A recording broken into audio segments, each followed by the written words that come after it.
Hello students, welcome to evolution classes. इस video में हम बीएड सेकेंड ईयर का ईवीएस सब्जेक्ट से एक क्वेश्चन डिस्कस करने वाले हैं, जो कि है what is ecosystem, describe its structure and its function. Ecosystem क्या होता है, उसका स्ट्रक्चर बताना है और उसके फंक्शन बताने हैं। तो सबसे पहले इकोसिस्टम समझते हैं। Ecosystem includes all living things, जैसे कि plants, animals and organism in a given area that interact with each other as well as the non living environment, weather, earth, sun, soil, atmosphere that surround the given things. कहने का मतलब यह है कि ecosystem क्या है। Ecosystem एक ऐसा सिस्टम है जिसमें कि जितने भी बायोटिक कंपोनेंट्स हैं, वो बायोटिक कंपोनेंट्स एबायोटिक कंपोनेंट्स के साथ इंटरेक्ट होते हैं। बायोटिक कंपोनेंट्स एबायोटिक कंपोनेंट्स के साथ इंटरेक्ट होते हैं। अब हम कहेंगे ये बायोटिक कंपोनेंट्स क्या हैं। बायोटिक कंपोनेंट्स मतलब लिविंग कंपोनेंट्स, जितने भी लिविंग ऑर्गेनिज्म हैं वो सारे आते हैं, जैसे कि प्लांट हुआ, एनिमल्स हुए, बाकी ऑर्गेनिज्म है, फंजाई है, बैक्टीरिया है, ये सब बायोटिक कंपोनेंट्स में आते हैं। और जितने भी बायोटिक कंपोनेंट्स हैं ये सभी एबायोटिक कंपोनेंट्स के साथ जो है कनेक्ट होते हैं। जैसे कि हम अगर अपनी बात करते हैं तो हमें क्या चाहिए, एयर, मतलब हवा चाहिए, ऑक्सीजन चाहिए, तभी तो हम रेस्पायर कर पाएंगे। तो एयर क्या हुआ, ऑक्सीजन कहाँ से मिलती है, एयर से मिलती है, एटमॉस्फेयर से मिलती है।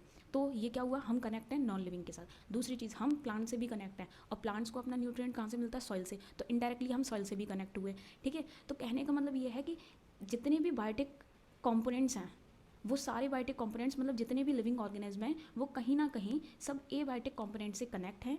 इन सबको मिला के ही इकोसिस्टम बोला जाता है। ये बस एक पर्टिकुलर एरिया का लिया जाता है। ठीक है, सो यहाँ पर एबायोटिक कंपोनेंट क्या है, नॉन लिविंग इन्वायरमेंट को बोला जाता है, जैसे कि वेदर है, अर्थ है, सन, सॉइल, क्लाइमेट, पीएच, एटमॉस्फेयर, ये सब कुछ जो भी हमारे आसपास होता है, इस सबको मिला के। तो इन दोनों को मिला के क्या बनता है, इकोसिस्टम बनता है। इकोसिस्टम का फॉर्मेशन होता है, ये याद रखें। दूसरी चीज़, यहाँ पे ये भी लिखा है कि भाई इकोसिस्टम एक कम्युनिटी होती है, एनिमल्स के लिए, प्लांट्स के लिए, माइक्रो ऑर्गेनिज्म के लिए। जैसे कि a garden makes up small part of in ecosystem. Okay, इसके बाद some indoor growers refers to their indoor garden. Indoor garden भी क्या होगा, उनका इकोसिस्टम होगा।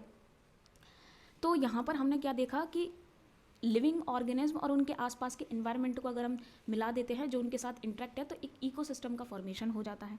अब दूसरी चीज़ यहाँ पे ये भी समझिए कि जो इकोसिस्टम है वो वेरी करता है, उसका साइज़ डिफरेंट डिफरेंट देखने को मिलेगा आपको। जैसे कि पॉन्ड इकोसिस्टम है, छोटा होगा, ओशियन इकोसिस्टम है, बड़ा होगा। ठीक है, गार्डन इकोसिस्टम है, छोटा होगा, फॉरेस्ट इकोसिस्टम बड़ा होगा।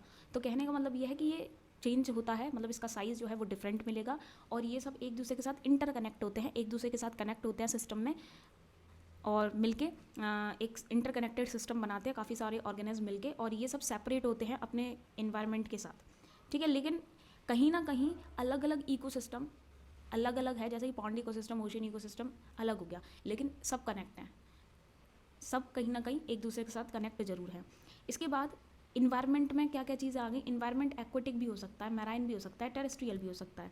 ठीक है, अब इनको हम ब्रेक कर सकते हैं नैरो कैटेगरीज में, जिसको कि बायोम बोलते हैं। ये बायोम्स क्या है, biome is very specialised ecosystem. बहुत ज़्यादा स्पेशलाइज्ड इकोसिस्टम को हम बायोम बोलते हैं, जो कि सिर्फ एग्जिस्ट करेगा एक सर्टेन एरिया या सर्टेन क्लाइमेट में। जैसे कि मैंने बोल दिया कि ट्रॉपिकल क्लाइमेट, तो मैंने क्लाइमेट टर्म का यूज़ कर लिया, तो वहाँ बायोम्स हो जाएगा। ठीक है, तो बायोम क्या है, एक स्पेशलाइज इकोसिस्टम होता है जो कि सिर्फ एक सर्टेन एरिया या सर्टेन क्लाइमेट में ही एग्जिस्ट करेगा।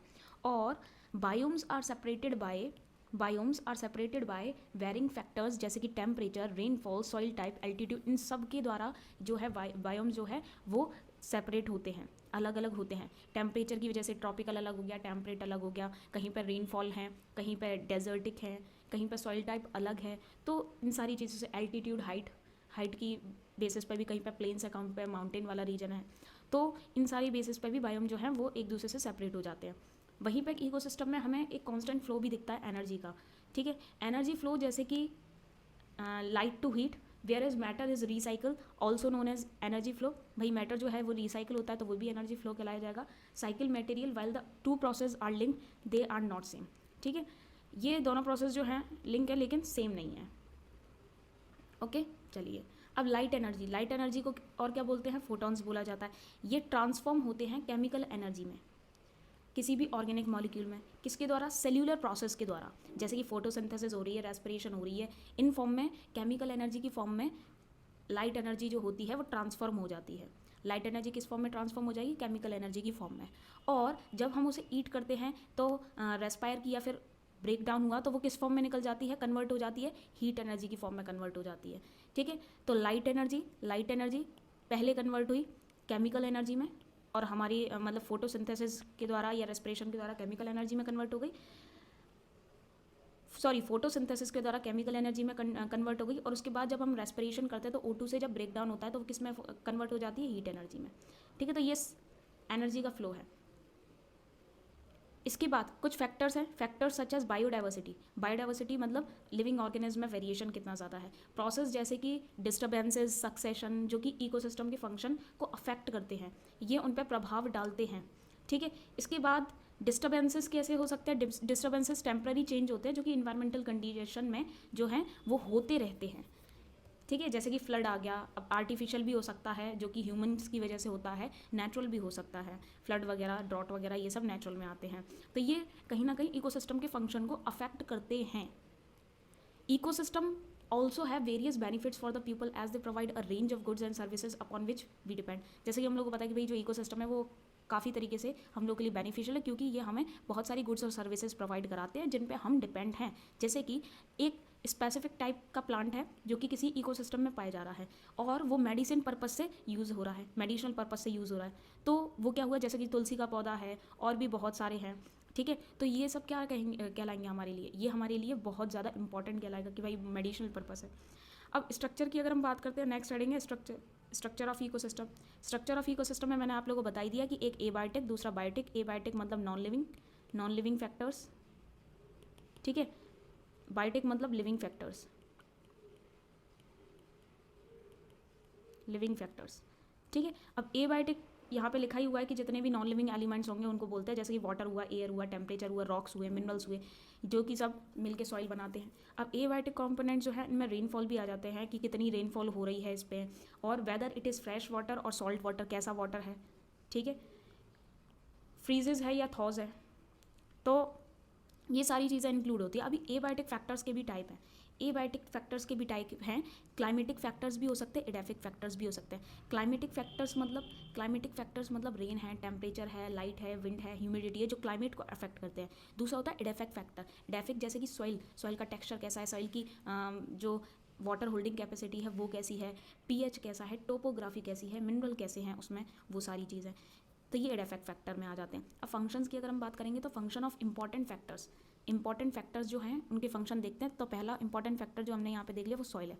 सॉइल का हम लोग को पता है कि भाई बहुत ज़्यादा कॉम्प्लेक्स है सिंपल सेडिमेंट से। दूसरी चीज़ ये क्या है, ये क्या कंटेन करते हैं, ये वेदर्ड रॉक्स के फ्रेगमेंट्स को, मतलब सॉइल का फॉर्मेशन ही वेदरिंग प्रोसेस से होता है, काफ़ी सालों से जो माउंटेन्स वगैरह, रॉक्स वगैरह जो होते हैं वो टूटते रहते हैं और तब जाके सॉइल का फॉर्मेशन होता है। सो highly altered soil minerals, particles, organic matter and living organism, बहुत ज़्यादा इसमें सॉइल मिनरल्स होते हैं, मिनरल पार्टिकल्स होते हैं, ऑर्गेनिक मैटर होते हैं, लिविंग ऑर्गेनिज्म होते हैं जो कि सॉइल को फर्टाइल बनाते हैं। सॉइल जितनी ज़्यादा फर्टाइल होगी उतना ही ज़्यादा ऑटोट्रॉपिक जो ऑर्गेनिज्म है वो सारे अच्छे से फूड वगैरह बना पाएंगे और उसी हिसाब से जो है एनर्जी लेवल बढ़ता जाएगा।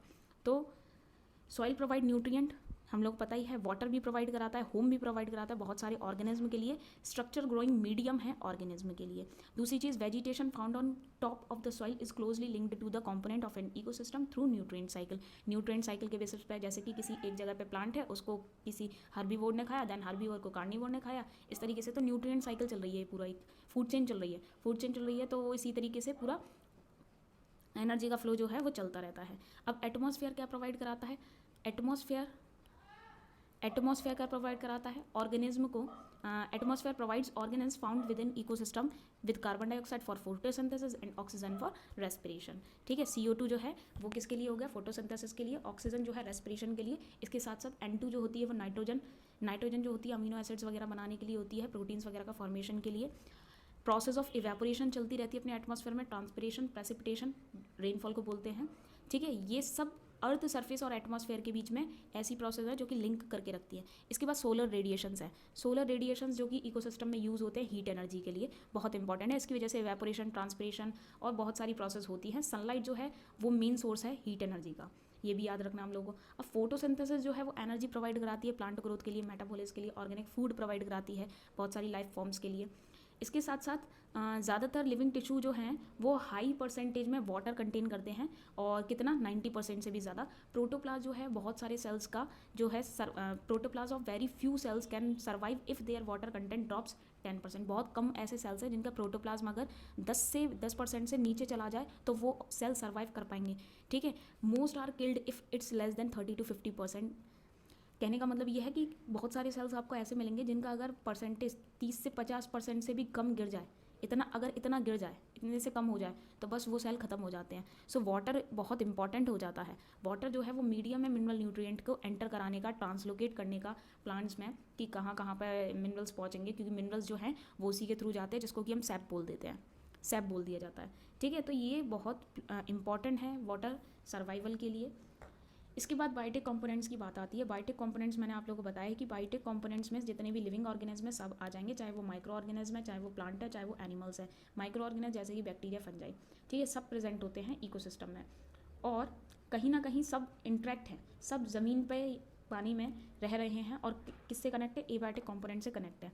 अब देखो, on the basis of their role के बेसिस पे इकोसिस्टम में उनका कैसा रोल है, जितने भी बायोटिक कंपोनेंट्स हैं उनको क्लासीफाई किया है 3 मेन ग्रुप्स में, उनके रोल के बेसिस पे। जैसे कि प्रोड्यूसर्स जो कि प्रोड्यूस करेंगे, फूड का प्रोडक्शन करेंगे। कंज्यूमर्स जो कि उसको कंज्यूम करेंगे, खर्च करेंगे, खाएंगे। डिकम्पोजर जो कि ब्रेक करेंगे, डिकम्पोज करेंगे, या रिड्यूसर्स भी बोलते हैं इनको। सो प्रोड्यूसर समझ ही गए आप, जितने भी ऑटोट्रॉप्स होते हैं उनको हम बोलते हैं, ठीक है। So producers are living organism in the ecosystem that take in energy from sunlight and use it transform carbon dioxide and oxygen into sugar, ठीक है। इसके बाद number 2, plants, algae, photosynthetic bacteria, ये सब आते हैं आपके प्रोड्यूसर्स में। ग्रीन प्लांट्स जो होते हैं वो मैन्युफैक्चर करते हैं अपना खुद का फूड, इसीलिए उनको क्या बोल देते हैं, ऑटोट्रॉप्स। ऑटो मतलब होता है सेल्फ, और ट्रॉप्स मतलब होता है फीडर। अब प्रोड्यूसर जो है ना वो किसी भी फूड चेन का बेसिस होता है, बेस है, वो बेस पे ही प्रेजेंट होता है, क्योंकि वहीं से फ्लो ऑफ एनर्जी स्टार्ट होता है। And are generally largest group in the ecosystem. Generally आपको लार्जेस्ट ग्रुप मिलेगा ये इकोसिस्टम में प्लांट्स का, किस बेसिस पे, ड्राई वेट के बेसिस पे, या कह सकते हो आप बायोमास के बेसिस पे। उसके बाद they also act as interface with abiotic components of the ecosystem during nutrient cycle, जो मैंने बताया कि प्लांट से ही स्टार्ट होती है और लास्ट में आके खत्म भी वही हो जाती है सॉइल में, ठीक है। So incorporate inorganic carbon dioxide, nitrogen from atmosphere. Carbon dioxide जो जिसका यूज़ नहीं है बाकी एनिमल्स के लिए, उसको ये यूज़ कर रही है, नाइट्रोजन को यूज़ कर रही है, और एक न्यूट्रिएंट साइकिल चलाने में मदद कर रही है। सो केमिकल एनर्जी की अगर हम बात करें तो जो प्रोड्यूसर्स होते हैं वो केमिकल एनर्जी को स्टोर कर लेते हैं और यूज़ करते रहते हैं, उसी की वजह से ग्रोथ और सर्वाइवल चलता रहता है, और यही जो केमिकल एनर्जी होती है ये ट्रांसफ़र होती रहती है दूसरे ऑर्गेनिज्म में। इसके बाद कंज्यूमर्स की अगर हम बात करें तो मैंने बताया कि कंज्यूमर्स मतलब जितने भी एनिमल्स हैं सब कंज्यूमर्स में आ जाएंगे। ये सारे वो लिविंग ऑर्गेनिज्म होते हैं जो कि एनर्जी को किसी दूसरे ऑर्गेनिज्म से लेते हैं, उससे कंज्यूम करते हैं। Consumers are further divided what they eat, क्या खाते हैं वो। जैसे कि हर्बीवोर्स कौन होते हैं, जो कि प्रोड्यूसर्स को खाते हैं, मतलब प्लांट्स ईटिंग एनिमल्स। उसके बाद कार्निवोर्स कौन होंगे, जो कि दूसरे एनिमल्स को खाते हैं, जैसे कि हर्बीवोर्स को खाएं। एंड ओमनीवोर्स कौन होंगे, ओमनीवोर्स होते हैं जो कि दोनों को खाते हैं, मतलब फ्लैश भी खाएंगे और प्लांट्स भी खाएंगे। अब अलॉन्ग विद प्रोड्यूसर्स के साथ साथ डिकम्पोजर्स, कंज्यूमर्स, ये सब मिलके फूड चेन बनाते हैं और फूड वेब भी बनाते हैं। फूड वेब क्या होता है, एक लार्ज नेटवर्क होता है बहुत सारी फूड चेन का, जिनको कि इंटरकनेक्ट कर दिया जाता है। यहाँ पे एनर्जी और न्यूट्रिएंट का ट्रांसफ़र जो है वो चलता रहता है। कंज्यूमर्स जो है बहुत सारा 10% of the energy content in what they eat, वो क्या खा रहे हैं उसका 10% जो है वो हार्वेस्ट कर पाते हैं, जैसे कि 10% लॉ के अकॉर्डिंग है। नेक्स्ट लेवल जो होगा वो अपने पिछले लेवल से 10% जो है हार्वेस्ट कर पाएगा। कंज्यूमर्स जो हैं उनके 4 टाइप हैं, जैसे कि primary consumer, secondary consumer, tertiary consumer और क्वाटरनरी कंज्यूमर।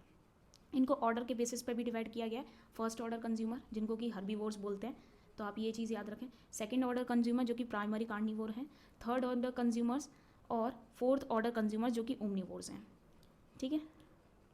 ये ऑर्डर के बेसिस पे है। ये सेकेंडरी होगा, सेकेंडरी कार्निवोर। अब यहाँ पे कौन कौन से एनिमल आते हैं आपको वही चीज़ याद रखनी है। हर्बीवोर्स तो हम समझ गए कि जो प्लांट्स को खाते हैं, फीड ऑन प्लांट्स, और प्रोड्यूसर्स बात एक ही, कौन कौन से एनिमल्स हैं, रैबिट, डियर, गॉट, कैटल, ये सब। सेकेंडरी कंज्यूमर्स जो कि हर्बीवोर्स को खाते हैं, फीड ऑन हर्बीवोर्स। अब इनमें कैट, फॉक्सेस, स्नेक्स आ जाते हैं। टर्शरी कंज्यूमर्स ये लार्ज कार्निवोर्स होते हैं। कैसे कार्निवोर्स होते हैं, लार्ज कार्निवोर्स, और ये सेकेंडरी कंज्यूमर्स पे फीड करते हैं। किस पे फीड करते हैं, सेकेंडरी कंज्यूमर्स पे। ये जनरली हर्बीवोर्स पे जो है फीड नहीं करेंगे, ठीक है। ये सेकेंडरी कंज्यूमर्स पे फीड करते हैं, जैसे कि वॉल्स, ठीक है। इसके बाद आती है बात क्वाटरनरी कंज्यूमर्स की। क्वाटरनरी कंज्यूमर्स लार्जेस्ट कार्निवोर होते हैं, लार्जेस्ट कार्निवोर होते हैं, और ये टर्शरी कंज्यूमर्स पे फीड करते हैं and are not eaten by any other animals. ये किसी और दूसरे एनिमल्स के द्वारा खाए नहीं जाते हैं, जैसे कि लायंस हैं, टाइगर्स हैं। अब डिकम्पोजर्स कौन होते हैं? ये सबसे बड़े शेर हैं, ये समझ लीजिए। ये डिकम्पोजर्स जो हैं ये सबसे ज़्यादा टॉप पे समझिए इनको। डिकम्पोजर जो होते हैं वो डिकम्पोज, सड़ा गला के खाते हैं चीज़ों को ब्रेक करके, ठीक है। So decomposers are living components of the ecosystem that breaks down waste material and dead organism. सड़ा गला के मरी हुई चीज़ों पे ये फीड करते हैं, डेड ऑर्गेनिज्म पे ये फीड करेंगे, जैसे कि कोई भी पत्ती भी हो सकती है और कोई भी एनिमल भी हो सकता है। एग्जाम्पल क्या है? जैसे कि अर्थवॉर्म है, डंग बीटल्स हैं, और बहुत सारी फंजाई और बैक्टीरिया की स्पीशीज़ हैं। Decomposers are known as saprotrophs. क्योंकि सेप्रोज मतलब होता है रॉटन, मतलब सड़ा हुआ, ट्रॉप्स मतलब फीडर, मतलब सड़ी गली चीज़ों पे जो फीड करते हैं। ये जो है बहुत इंपॉर्टेंट रोल है इनका, क्योंकि इनकी वजह से ही जो न्यूट्रिएंट होते हैं वो सॉइल में दोबारा जा पाते हैं। तो डिकम्पोजर का बहुत इंपॉर्टेंट रोल होता है, क्योंकि ये डेड ऑर्गेनिज से सॉइल में ट्रांसफ़र कर देते हैं जितने भी न्यूट्रिएंट होते हैं, और उसको दोबारा से प्लांट जो है वो ले लेता है सॉइल से। सो एक साइकिल में बहुत इंपॉर्टेंट रोल है डिकम्पोजर्स का। सबसे छोटे होते हैं लेकिन सबसे इंपॉर्टेंट रोल इनका समझिए। इस प्रोसेस में आपको क्या देखने को मिलेगा कि they also harvest the last of the sunlight energy initially absorb by producers ने जो एनर्जी ली वो सबसे लास्ट में यही ऑब्जॉर्व करते हैं, हार्वेस्ट करते हैं। डिकम्पोजर्स जो हैं वो फाइनल स्टेप बताते हैं किसी भी साइक्लिक इकोसिस्टम प्रोसेस का, ठीक है। फाइनल इकोसिस्टम में आते हैं। अब इकोसिस्टम का ये एक पूरा चार्ट फॉर्म दिया है, इसको थोड़ा हम ध्यान से समझेंगे क्या क्या है। इकोसिस्टम का बहुत इंपॉर्टेंट स्ट्रक्चर है ये कि एबायोटिक कंपोनेंट्स होंगे, बायोटिक कंपोनेंट्स होंगे, क्लाइमेटिक, इडेफिक। एबायोटिक कंपोनेंट्स में कौन से आ जाएंगे? क्लाइमेटिक, और दूसरे इडेफिक। क्लाइमेटिक कौन सा है? जैसे कि रेन हुआ, लाइट हुआ, विंड हुआ, टेम्परेचर हुआ। Edaphic soil, pH, minerals, topography, ठीक है। अब बायोटिक कंपोनेंट्स में क्या है? बायोटिक कंपोनेंट्स बहुत इंपॉर्टेंट चीज़। बायोटिक कंपोनेंट्स में हमने प्रोड्यूसर्स देखे, प्रोड्यूसर्स जो कि अपने आप अपना खाना बनाते हैं, ऑटोट्रॉप्स। कंज्यूमर्स जो कि हेट्रोट्रॉप्स हैं, ठीक है। उसके बाद लास्ट है डिकम्पोजर जो कि सेप्रोट्रॉप्स है, जो कि सड़ी गली चीज़ों पे खाते हैं।